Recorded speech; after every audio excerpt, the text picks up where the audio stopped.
Hey everyone, this is Catherine from Microbalance Health Products, and tonight we're going to be welcoming Dr. Sparks, a naturopathic doctor and acupuncturist, and she has a master's degree in Chinese medicine. She's going to be joining us to discuss all things mold and candida. So I'm going to invite her to join me, and hopefully she'll be on with us in just a second. All of the information that we'll be going over tonight is for informational purposes only and should not be used to diagnose or treat any disease. Hey, Dr. Sparks, welcome. Hi. Thank you. Thanks for joining us. Well, I guess we're going to discuss mold and candida because everyone's eating a little more sugar and maybe drinking a little bit of some alcoholic libations this season, so they may need a little extra help. And I guess if you want to start by just kind of discussing and talking about what candida is, what candida overgrowth looks like. Yeah, so candida is a single-celled fungi. So both mold and candida are fungi, for people who don't know that. A lot of your followers probably already know that. They are what we call opportunistic fungi. So they live in our body typically at a very low dose, and our immune system, when it's healthy, keeps it in check. Okay. But then things can get out of balance, right? Like if you feed them too much, like you said, too many sweets, alcohol, fermented foods, even a lot of fruit, like you have fruitarians, that type of thing. People love kombucha, but maybe kombucha is a little too much for them. It really depends, on the person. And then things like antibiotic use, right? So you have viruses, bacteria, and fungi that work kind of in a triangle. And when any one of them is out of balance, the other ones can flare, right? Okay. So antibiotic use. And then if you have mold illness from like a water damaged building or mold exposure, that can also suppress the immune system and create this environment for candida to thrive. Okay. Well, and I know that a lot of people, candida, yeast, it is mold. So how do they sort of relate to each other? And how does maybe being exposed to mold, living in a water damaged home, inhaling mold, like how would that have anything to do with candida inside of you? And like, are we kind of talking about gut stuff, or are we talking about like a yeast infection? Are we talking about kind of everything? Yeah, so depending on the person, it can be anything. So Okay. just so they're both fungi, but candida are not mold. Mold are multicellular Okay. organisms, and they have things called hyphae. And candida are singular, or like they sometimes come stuck together. So they're different organisms altogether, but they're both in the fungi family. Okay. That makes sense. Yeah, and so because they have cell walls and stuff like that, they're treated by similar antifungals and herbals and things like that. So there's a lot of crossover, which I think also gets confusing. Okay. So candida, typically we're going to see it in 3 places, but people can have really bad candida infections, especially if they're immunosuppressed, Okay. right? So they could have a systemic, right? That's the immunosuppressed people typically. But the most common places, I think you've already mentioned them, one being in the gut. That's pretty much where we're going to see a lot of them. In the vagina, especially with antibiotic use, right? And then in skin folds, which we don't think about it a lot. Like if you have redness under your breasts, armpits, and the groin, anything like that, that's hot, humid, dark. Okay. So I guess the best question would be, why do we see so many of our customers also asking us about things to treat candida? There's a definite sort of, I guess, relationship between people that are dealing with mold and then also people that are dealing with candida. Yeah. So where does that connection sort of happen? Yeah, so one thing that I did write in the article, if anyone wants to check that out, is that We'll because link to it. yeah, okay, good. If you have we all have the candida already in our body, so mold can exacerbate a candida issue. Okay. Whereas since mold is something from outside of the body, candida can't cause a mold illness. Okay. it can cause a mycotoxin illness, like gliotoxin actually is excreted by Candida. Oh, So it is a okay. mycotoxin. And so one thing that people should know about, you were saying like inhaling. So you inhale spores, right? And those are the fruiting body of mold. They're 0.1 microns, so they're rather large, but you still can't see them with the naked eye. And then mycotoxins, those are chemical warfare that fungi make to fend off other bacteria or fungi from eating their food. Okay. And they're really toxic. Those can get in through the mouth and the skin. Okay. So because they're like 0.001 microns. Well, and I'm seeing a bunch of people asking about testing for Candida in the gut, and how you typically do that with your patients. How do you normally test? Yes. So and I feel like I didn't answer your other question, so we might Okay. circle back. But Okay.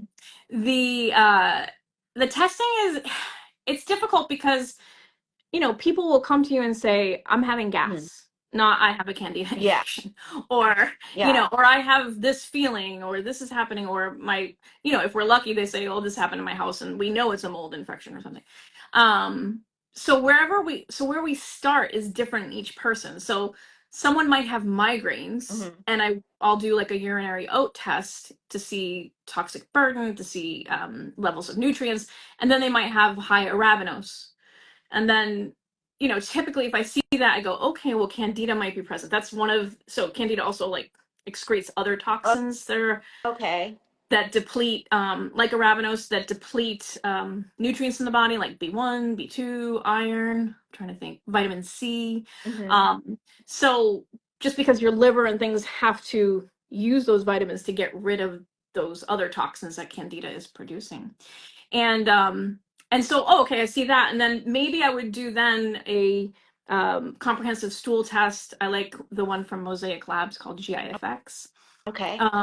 There also, Vibrant America has one that I like. But anyway, so we will do that. And then a lot of times we'll see Candida overgrowth in the gut.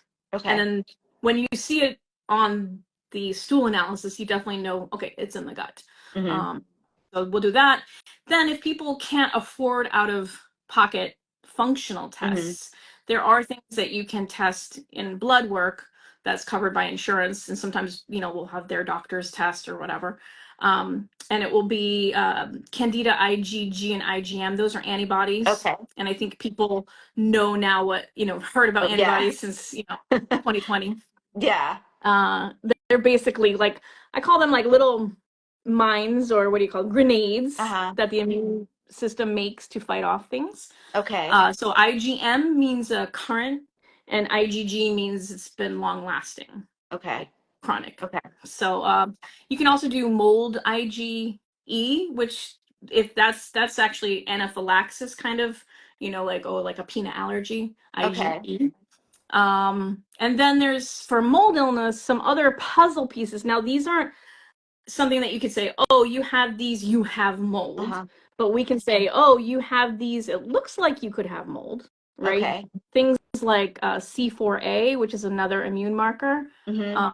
TGF beta, MMP9, and even in your differential from your CBC, your complete blood Mhm. count, thing called eosinophils, which are high usually with allergies or parasites, but mold can be an allergy as well, so you might see it high there. Okay.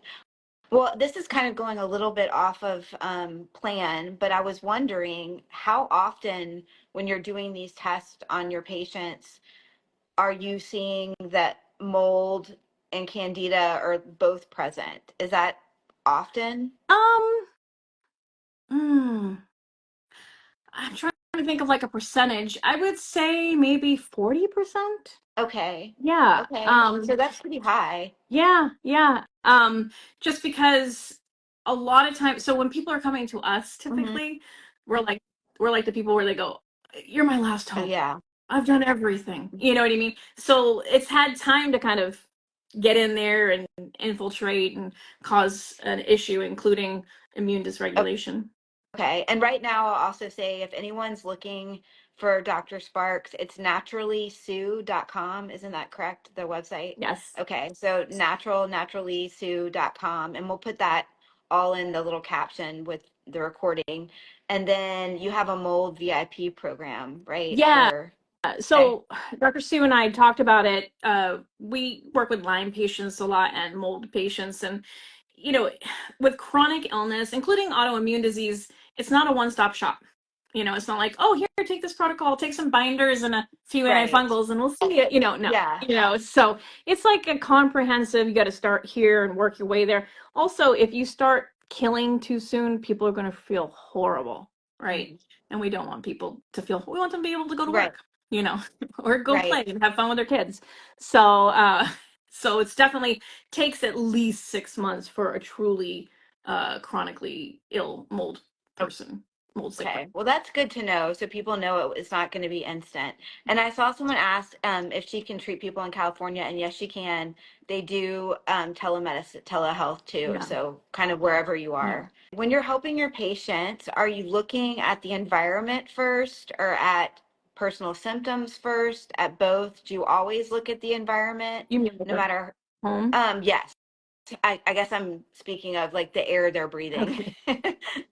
Yeah, their which environment? Because you know what, also don't forget it can be your car Oh, because yeah, you know, that's a like good point. especially now where we have the AC where it says like I want it 70 degrees and it's either off or on. Hmm.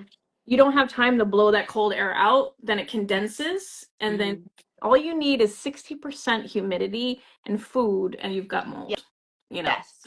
So, And often people don't know that they can clean and change the filters in their car cabin, just like you do with your HVAC HVAC, system. But a lot of people don't know that you can do that. yeah, So, and should.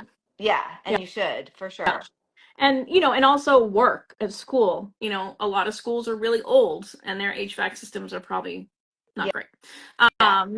So there's that. But so really it depends on the person again. You know, I think every question you ask me I might start with it depends on the person Yeah. because we really do individualized Hmm. medicine. I don't believe in one-stop shopping. Like it just doesn't exist in my world, whether it's diet, lifestyle, or mold. Right. There's none of that. Um, and so there will be people who come to us and say, like I have one patient and it's her second time that she got exposed to Hmm. mold. And so, you know, she knew what was wrong with her house and she was already working with that. So, and actually she had a decent mold inspector who actually missed something. And Hmm. so I gave her some handouts on how to find a good mold inspector. She found another person and then they found it. So, Yeah. so that's another thing is finding a quality mold inspector is really important. Well, and a lot of times we see too, people will find one source and get that cleaned up really well, but there may be a secondary source. And sometimes you don't even, even with a really good mold inspector, sometimes you don't know there's further digging to be done Yeah, yeah. until you've cleaned up the main source. Well, So, and also remember, like, you know, if you took glitter and or flour and clapped your hands, you would be able to see everywhere that that went. mhm, Imagine if you did that, imagine when they hit a board, all that mold does that same thing. You just don't see it. mhm, So then the other thing is making sure you have a good mhm, remediator and if you know, and making sure they're cordoning off stuff with plastic, they're ventilating, like all that kind of stuff. But then afterwards, you're doing a top-down clean or using like a fogger, like what you guys have, yeah, to really try and, you know, get that burden that has now maybe gone around the house or like, you know, you might be wearing things that were in the room or you have a bed, you know, things like that. You really have to think about how bad was the space, did it get into my soft items like mhm, couches, do those need to actually go away? yeah. And then I was just seeing something by a remediator on Instagram where he was talking about like you really need to be very diligent every week for 6 months doing a deep clean Oh, after yeah. you get a I remediation. can attest to that for sure. Even with the best remediator, it unfortunately does fall to the person to then continue sort of that vigilance until you feel like you're really getting better. And I mean, you will feel that way, but just like your body, it definitely takes time. Okay. Yeah. And like when I was taking the mold certification class, she was getting into like, I tell people, okay, if you want to keep your photo albums and your yearbooks, you need to put them in a plastic bin. You need to tape it up. You need to clean it when it's in the house, then put it in the garage, then clean it Mhm. again, then put it in your car, then clean it again, because you don't want it to get into the next space that it's going Right. to. Right. And then maybe take one little thing out of that box, be around it outside, see how you feel, see if you're reacting to it before you bring the whole box Yes. into your house. Because sometimes, it just, and we do find, and you might find this with your patients too, that the severity can sort of degrade off items over time. Not everything, but sometimes if you clean it, store it, clean it again, over time as your body gets better, you're able to clean it that third time and it be okay. If it's something that's really sentimental, I mean, otherwise you'd probably just want to get rid of it. Okay, well, we had a good question about are the ways that you treat candida the same as the way that you treat mold? Um, Not Or necessarily. she asked Yeah. if the protocols you used were the same. So, So they're a little bit different. So in both of them, you're going to use antifungals, right? That's going to be like the final step. okay, With mycotoxin illness is what I'm going to call it instead of mold illness, because okay, I'm not really talking about if you get asthma from okay, spores. I'm talking okay, about mycotoxins. You know, each mycotoxin works a little bit differently in the body. hmm, They do have some common things like immune dysregulation, fatigue, things like that. But, some of them are more liver toxic, brain, heart, different kidneys, different things.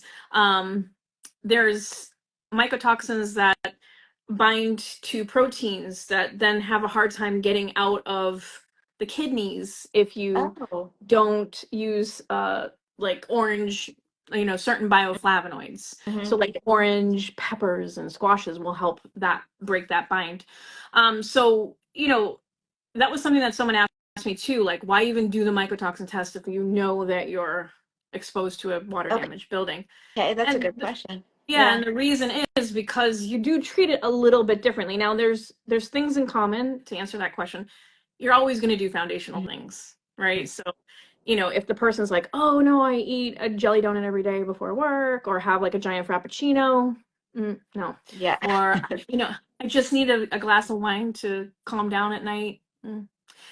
Things like that, or yeah, even things like smoking, and pot use. Both of those have more. You need to use a lot of antioxidants when you're inhaling things like that.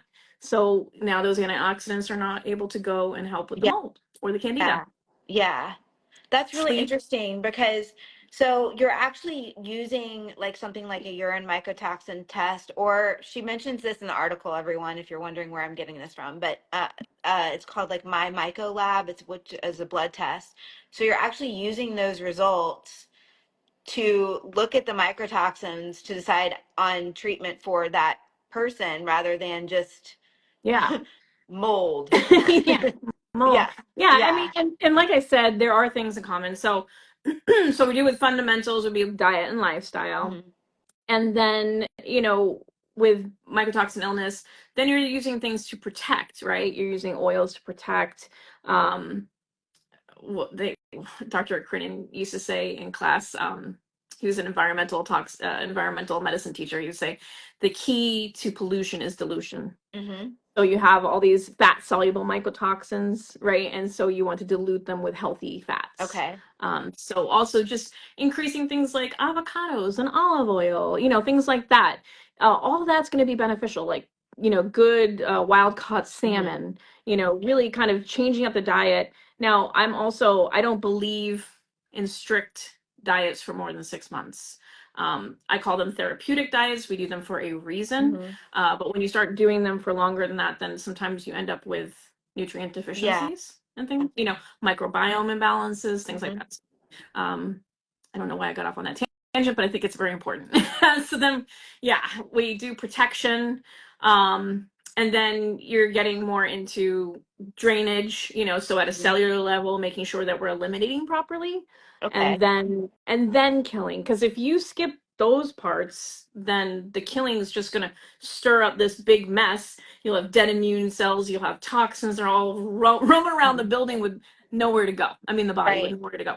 So that makes perfect sense to me, because what you're kind of saying is like when you're treating mold or mycotoxin illness, you're actually treating sort of like a poisoning almost. Whereas Yeah. like when you're treating the candida, it's more like,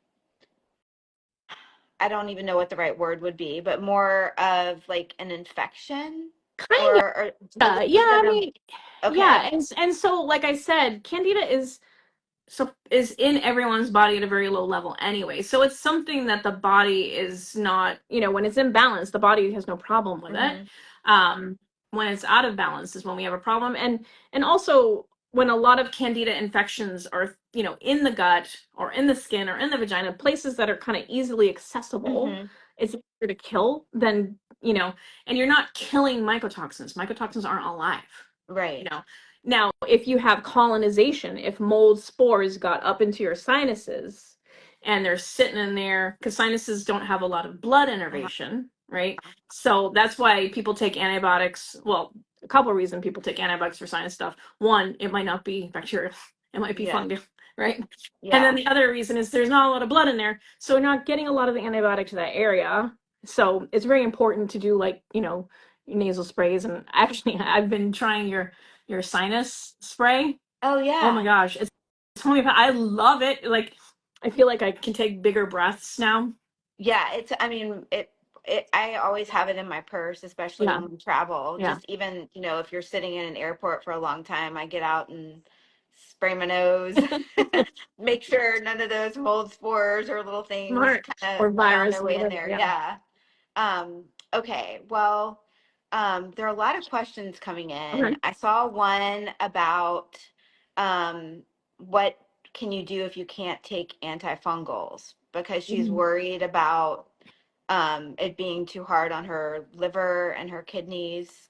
And I'm assuming she's referring to I'm prescription taking antifungals. prescriptions. Yeah. Yeah, yeah, yeah. So antifungal herbs are your best friend there. I mean, if every meal you add some garlic to your meal, like just that alone will Oh be a little bit, yeah. right? Okay. Um, Things like oregano oil, So that's the other thing. You have an arsenal of antifungals and it's called Okay. spices. So Okay. if you start cooking with spices, you're going to be doing really well. There's reasons why for thousands of years people use these things, not just because they taste good, but because they were helpful, right? Um, Right. I just sounded like one of my professors. Um, so, Thyme, great antifungal.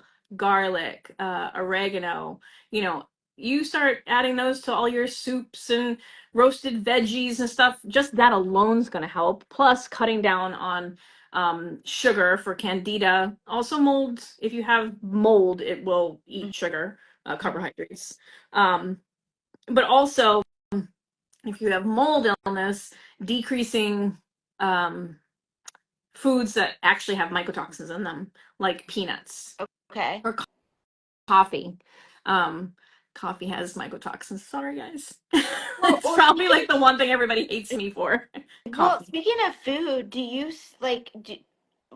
like how often would high mycotoxins on some of this testing be from food alone? Okay. Yeah, so if I see the person before they do the mycotoxin test, I give them a handout on how to prep for it, which is increasing foods that have mycotoxins in it so that we're more likely to see your body burden. Mm-hmm. The other thing is, I've done a lot of different, like watched a lot of different seminars from experts. One I think was from Genova or Mosaic now. And they were saying that they ran assays of people who, like, they did the mycotoxins, just ate regular, and then they did 2 weeks not eating mycotoxin foods, did the mycotoxin test again, and they said there was no difference. Okay. So if they were in a mold, like a moldy building, then there was no difference. Now, if they weren't in a moldy building, I'm sure there would be Mm-hmm. difference. Okay. That makes a lot of sense. And So, someone is asking about the coffees that claim to be mold free.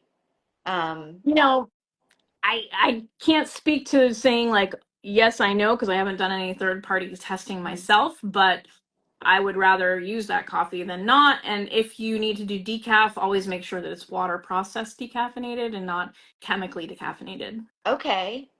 I didn't even know. That's really good to know. Yeah. Something I did not know.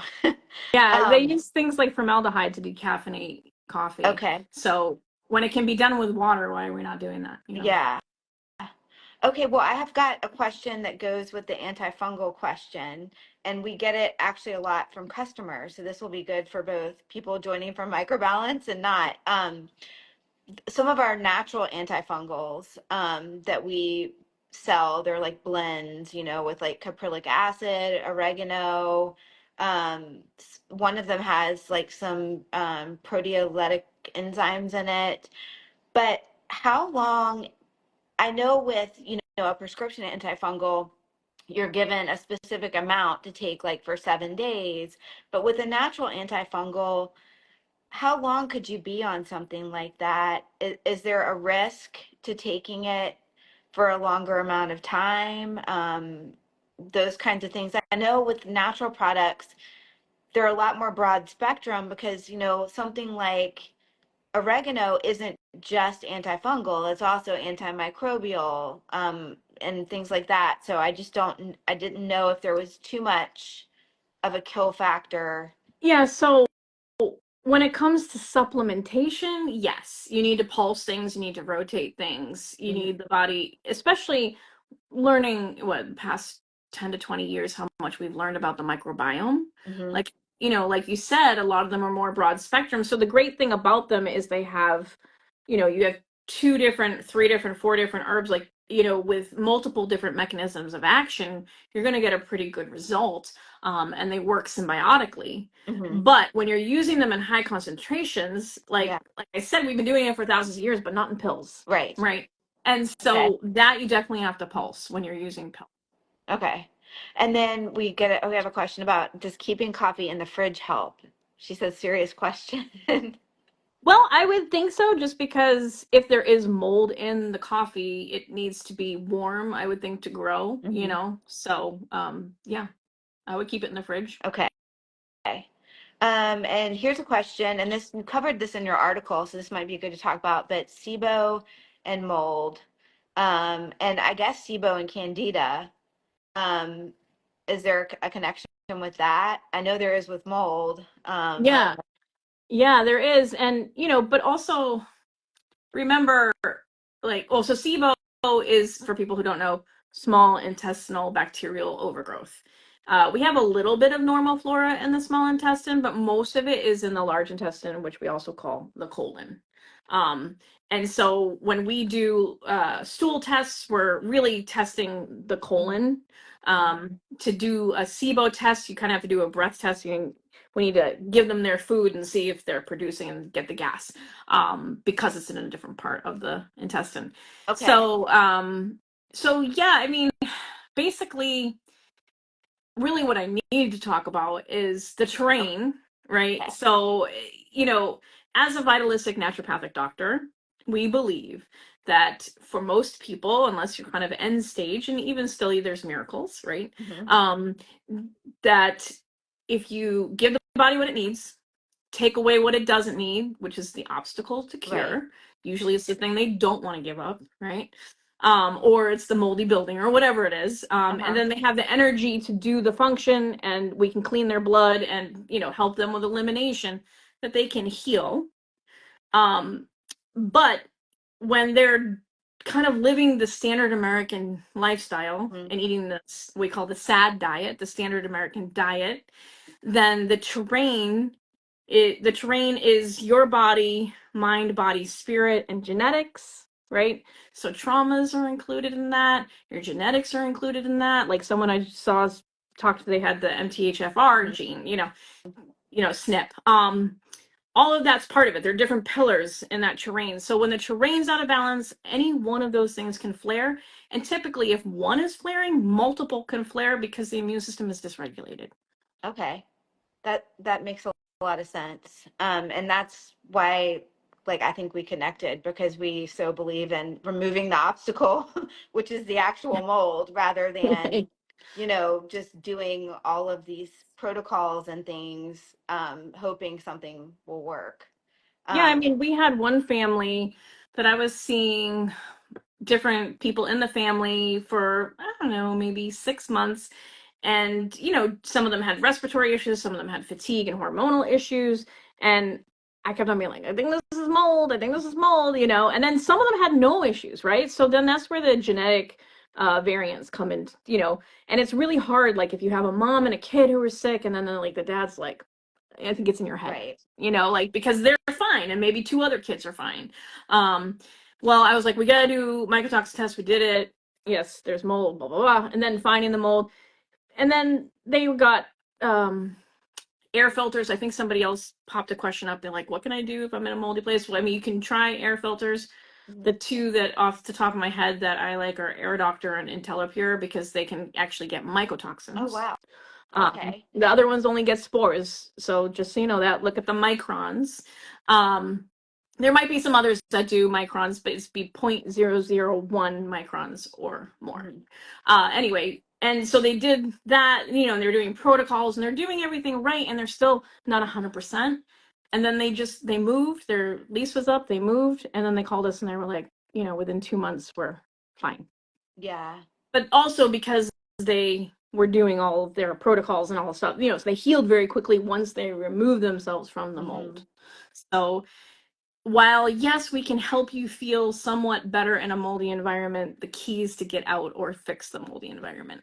Yeah. I mean, and that just is an example of what an impact it really does make and what an impediment to healing it can really be. Yeah, and it's really step one on the multi-step path, Okay. So so I guess the first thing would be to lessen or remove the exposure, and then to bring the things on board maybe that are missing, or in, I'm I guess I'm trying to give sort of like a step-by-step version of what you were saying about how you kind of go about things. Obviously, um, the best thing would be to work with you or Dr. or Dr. Sue, like on a personal level. But if somebody was going to try to kind of stop the bleeding, so that they could see someone like you, what would you advise them to do first? Like try to figure out if they're being Oh, exposed, or 100%. I okay. mean, there's plenty of things they could do before they even see me. I mean, that's why we do Instagram videos, right? It's because Mhm. we're like, if you're doing all this before you see me, you already have a jump start. You know what I Okay. mean? So eating a better diet, right? Eating more vegetables and lean proteins and good fats like olive oil, like stay away from seed oils, Mhm. like good oils, olive oil, avocado oil, walnut oil, those kind of oils, coconut oil. Um, and then doing things like finding a mold inspector on the website. I believe we have a thing where you can fill out for a PDF on how to find a good mold inspector. But then there are things that, like, I was just talking to a patient the other day who says, I have mold on the inside of my washing machine, like the front. I mean, that's the most commonplace. Yeah. Because there are people who are like, I don't have any, and I'm like, well, did you look in your Keurig? Did you look in your water filters? Did you look in your washing machines, your dishwashers? And so I told her about the laundry additive because I was like, well, once you get that all clean, use the laundry additive because you're also cleaning the inside of your Hmm. laundry machine Yeah.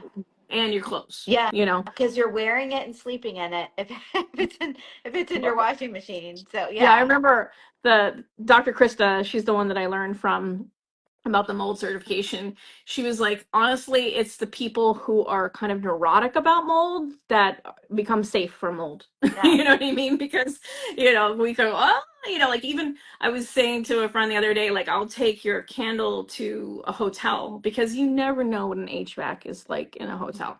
You know Yeah. what I mean? So, and you got to live, Right. you You, know? you So, do.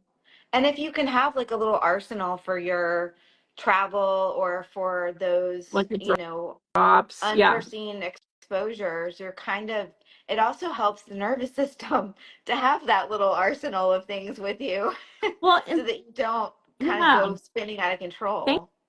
thank you for bringing that up because that is an element that is so important and almost never Mhm. addressed. And it's something that I like to address all the time to the point where patients are like, okay, I get it, Dr. Sparks, I'll go see someone. But mental health, because it affects, so for example, reoccurring GI issues, when we do everything right and we do everything according to their labs and like they're feeling better but not 100%, Mhm. I'm like, it's your nervous system. Yeah. Because your vagal nerve not only innervates your heart and your lungs and everything, but also your GI. So if you're in fight or flight, your GI system is not working Yeah. right. And the complex that squeezes everything through, the way your enzymes come out, all of that is being affected by being in fight or flight or nerved up, which, like you said, if you don't have your arsenal, you might be when you're trying to be on Yeah. vacation, right? And relax. And you need to feel like you're okay and that you can be okay, Yeah. um, even if you can't control your immediate environment, for sure. Yeah. And Well, oh, sorry. do you want me to start kind of going through the Sure. questions? Yeah. And then if we see other ones pop up, we can get to them. I did see someone say that um, it kind of feels stuck because she can't even do glutathione. She can't do any kind of herbals. And what does somebody like her do? She was asking. Yeah. So we would call that like a highly sensitive Mhm. person. We have a lot of those people. Um, it's a slow road for a highly sensitive person because of that. So the key is working on elimination. Um, we have 5 primary organs of elimination. I'm just going to go through them quickly. You have Okay. the intestines with the liver, you have the kidneys, you have the lungs, you have the skin, and you have the emotional state. And so working on all of those and making sure they're functioning really well is very important.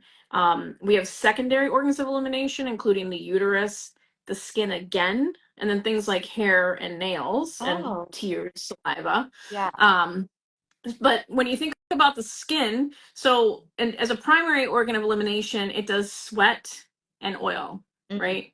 And as a secondary organ of elimination, you're going to see it doing things like pimples, psoriasis, acne.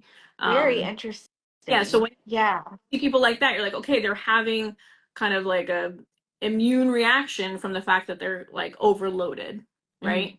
The immune system's like, oh my God. And so then it's showing up in the skin. So people that have skin issues, we can actually see the progression of their healing pretty well because it will heal. There's a thing called Herring's Law of Cure. Have you ever heard of that?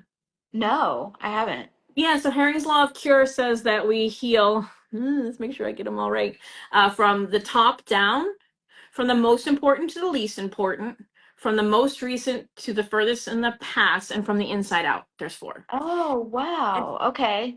they don't all have to Mhm. happen, and they don't have to happen in any order. But for example, if you have someone who has like eczema, and then they're starting to heal all this eczema, but then they get some flares, on their hands or their knees, and they freak out like I've got new spots. But to me, it's like if this is gone and the knees flare, that we're healing from the top down. So like we're okay, Mhm. you know. Okay. And then someone asked if you can use homeopathics or homeopathy to open some of those pathways. 100%. And with our sensitive people, that's usually what we do. Okay. Also, castor oil packs, you can look those up. If you're a highly sensitive person, I'd recommend only doing like a tiny little drop, put it on, wipe it off, see how you do, Mhm. kind of thing. Like you don't want to do anything for too long. 'Cause, anytime you try to detox or do anything with elimination more than what your body can handle, you're going to feel bad, Mhm. you know? That So, and then drinking enough water, getting enough sleep, eating enough fiber, like making sure you're having bowel movements at least once a day. If you're eating 3 times a day, you really should be having bowel movement 2 to 3 times a day. okay. That's good to know. So Because even, I oh, know, one more idea for that person is colonics. okay. Because I know both candida and mold can stop you up quite a bit. Yeah. Um, Well, and then How many people are just like, oh, I'm going to take clay and activated charcoal and I'm going to turn into a statue with no bowel movements? You Yeah. know, it's like, Yeah. I no. mean, and at that, I think I know the answer to this, but that brings a big question up. Mold and binders and candida and binders. I think what we see, and this is literally me from a customer service point of view, not, I don't have any patients, but is that people go straight to the binders and they've been binding for like a month or more um, first, and they are not feeling any better usually. So do you have any advice for starting out of the gate with a binder?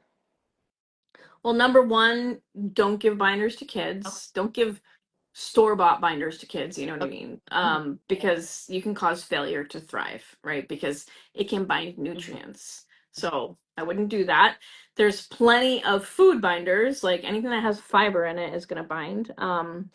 But even adults, if we're doing them in the wrong way, like with food, that's bad, right? Because then you're binding your nutrients.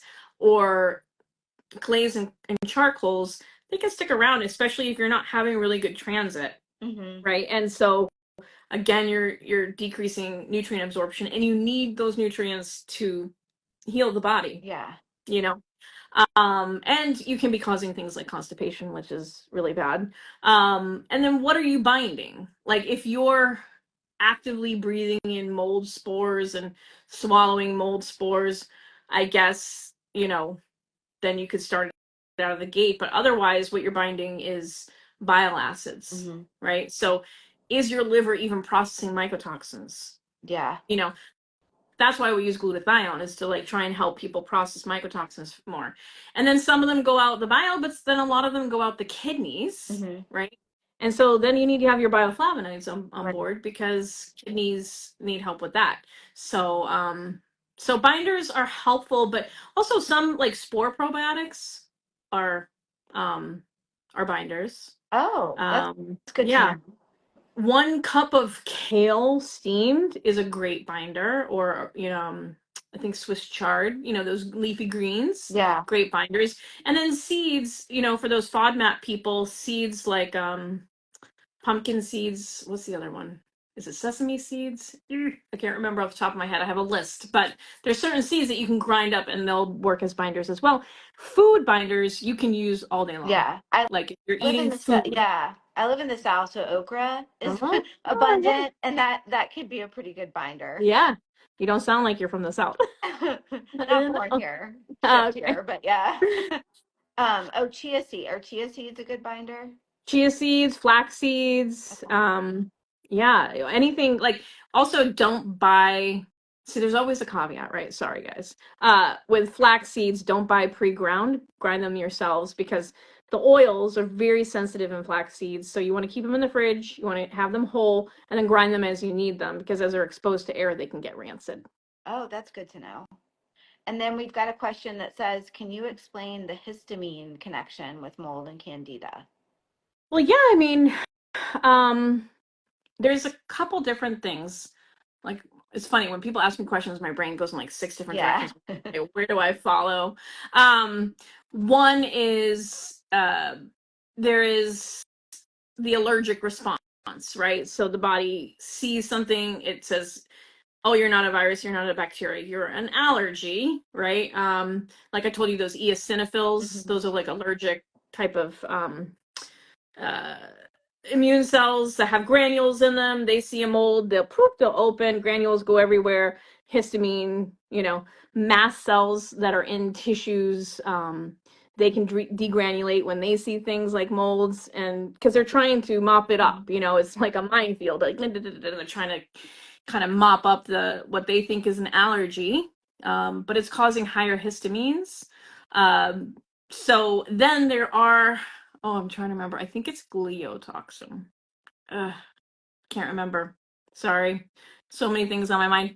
But one of the mycotoxins, I could probably get back to you with a note and you could post it, Okay. is it it does some things to the liver.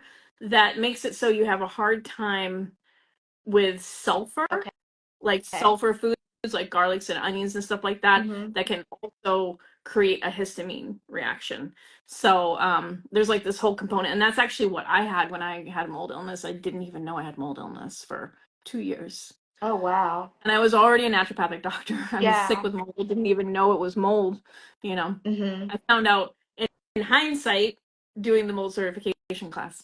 Yeah, that's awesome.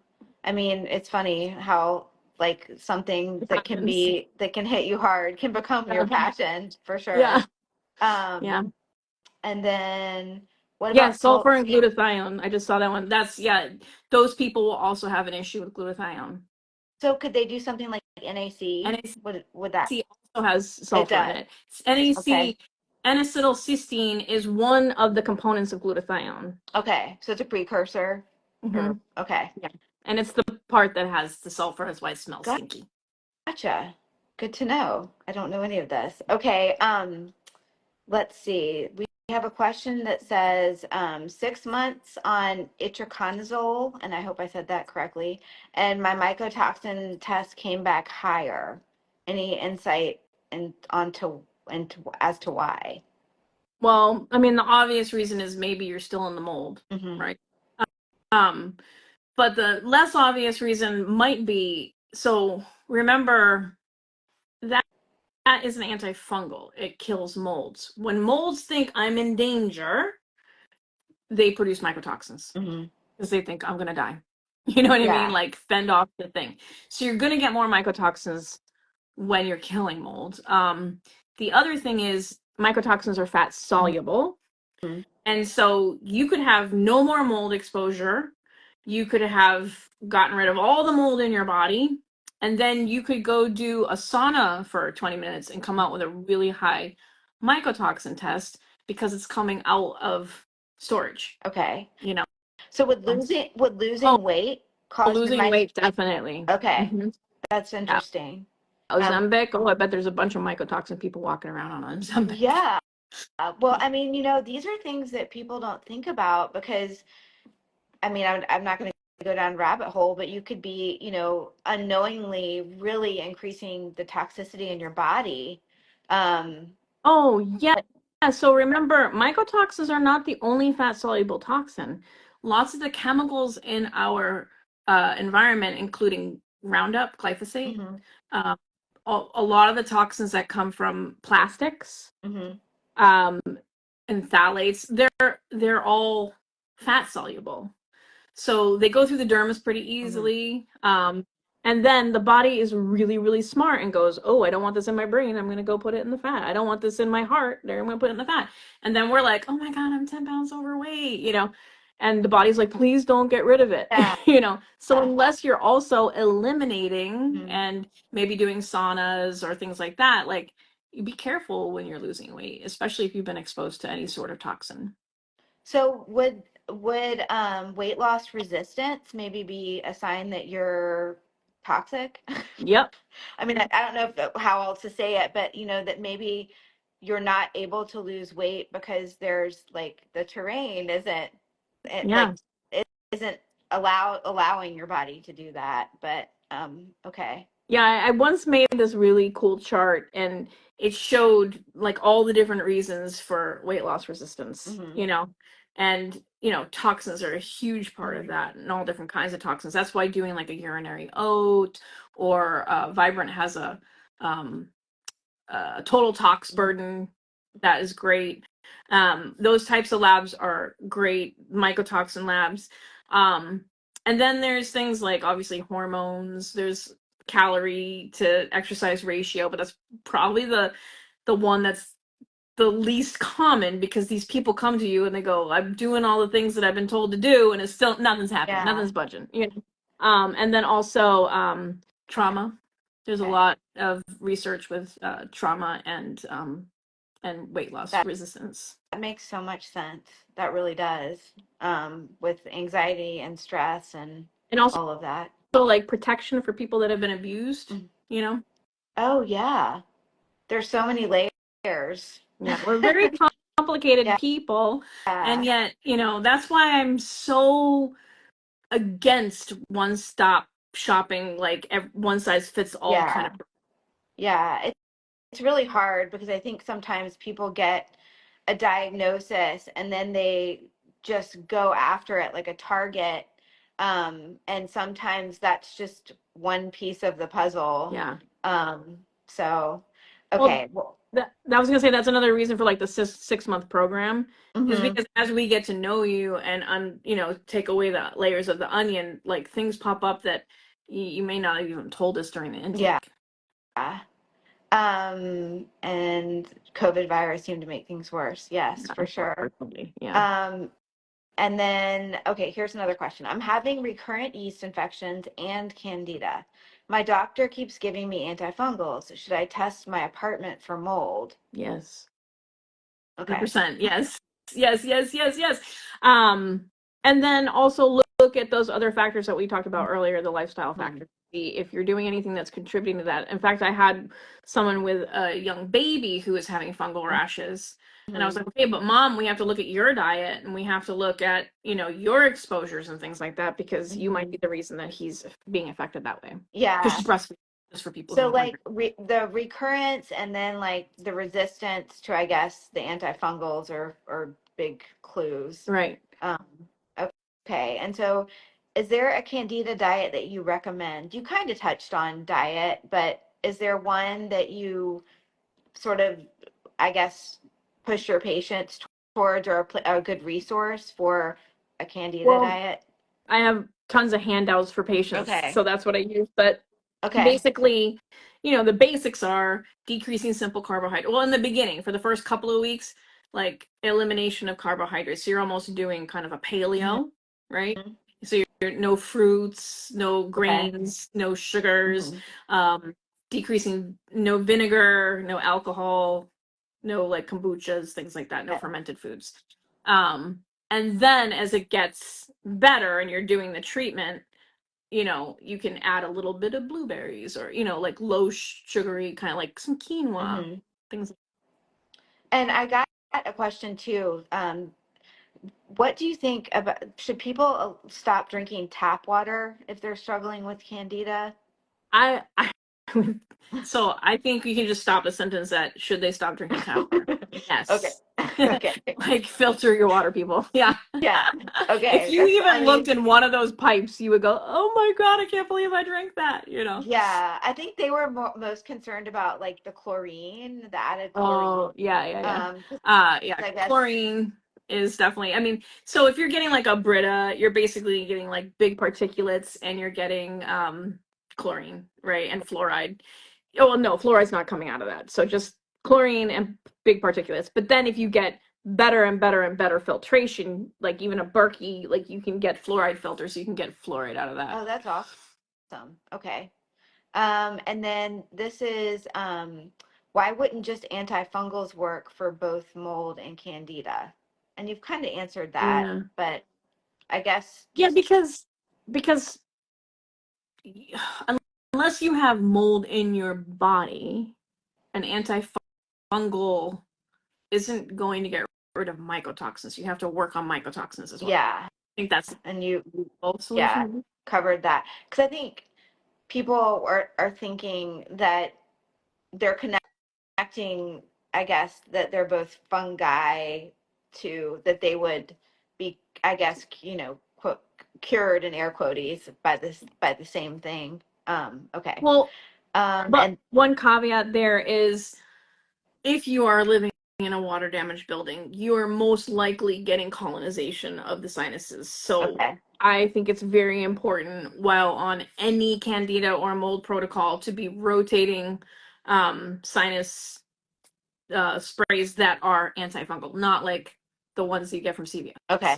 So like yours, there's some that we recommend on full script that are antifungal.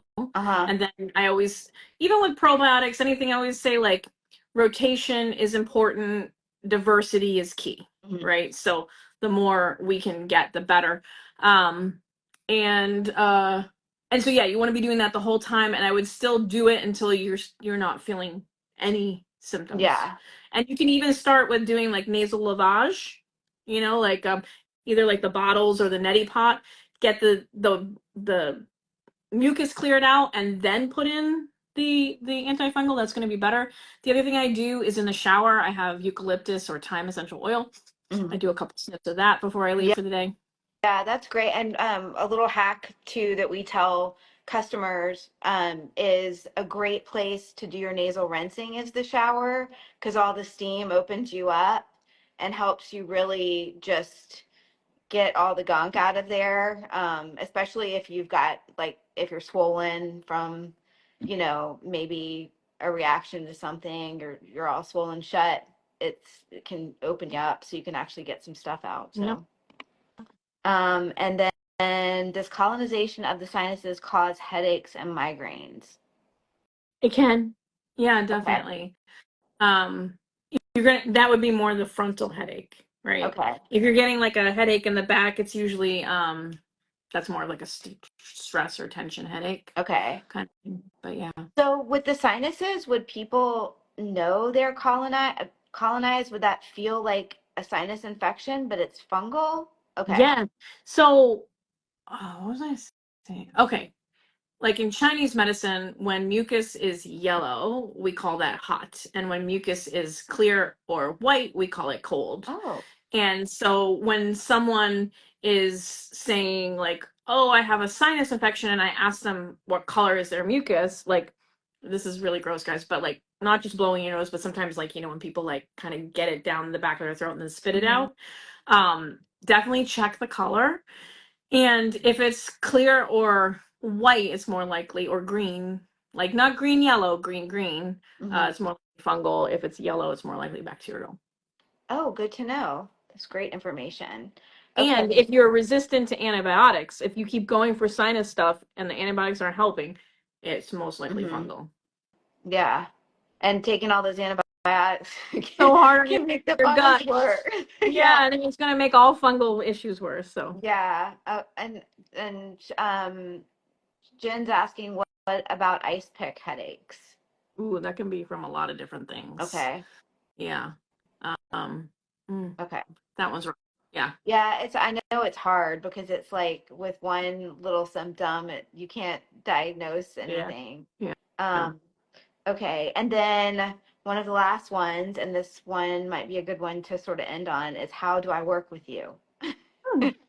Would love to work with you. So naturallysue.com is the website. There's like we said, the Mold VIP program under, I think it's under about pricing and packages. And you could do that, or you can do pay per visit, either way. Okay.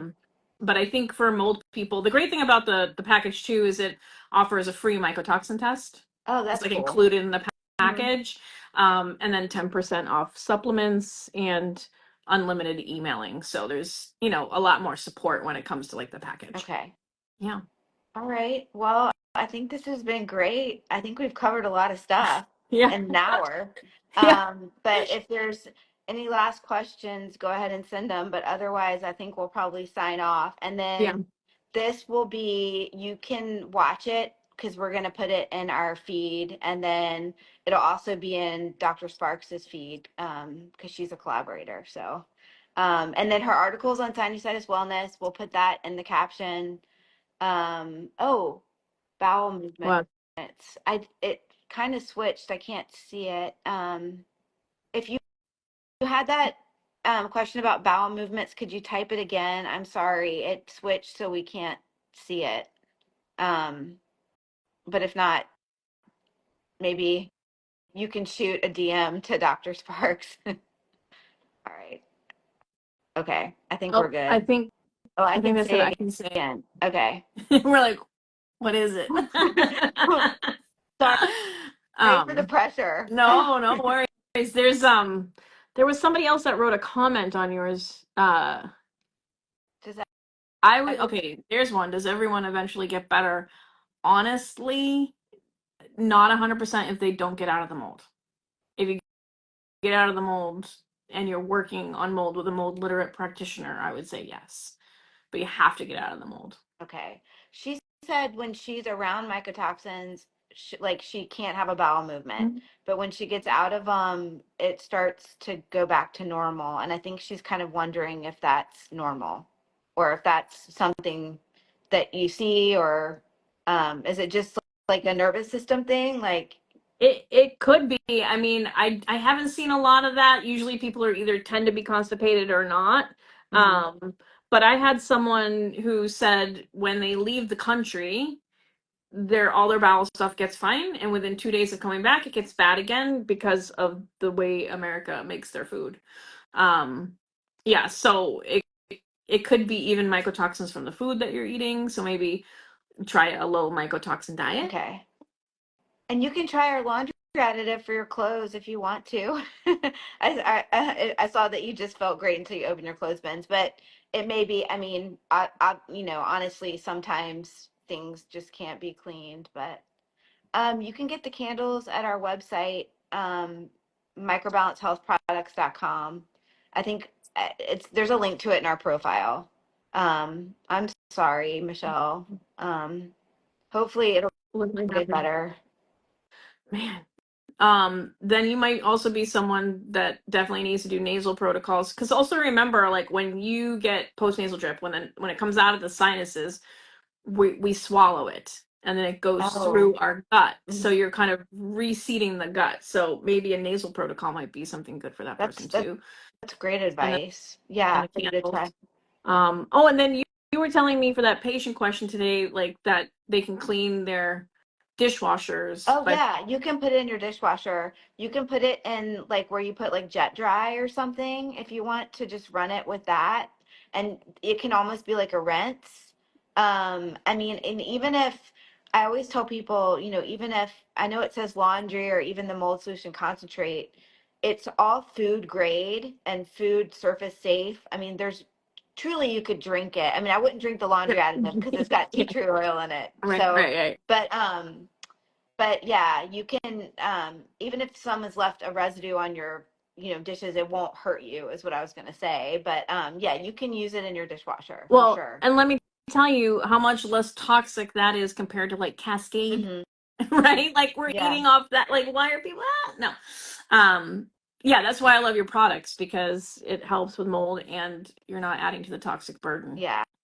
I which is a don't plus. know how to email Dr. Krista. I think you would probably just go to her website. I Yeah. think it's drkrista.com, something Probably. like that. And she's not taking new patients. That's why she has on her site. She has a lot of information on her site. But then she also has like a locator thing, and I'm there under telehealth. If you Oh, want that's to, awesome. Okay, yeah. good to know. Um, it's something. Oh, this is something I really wanted to say because I believe in the mental health aspect.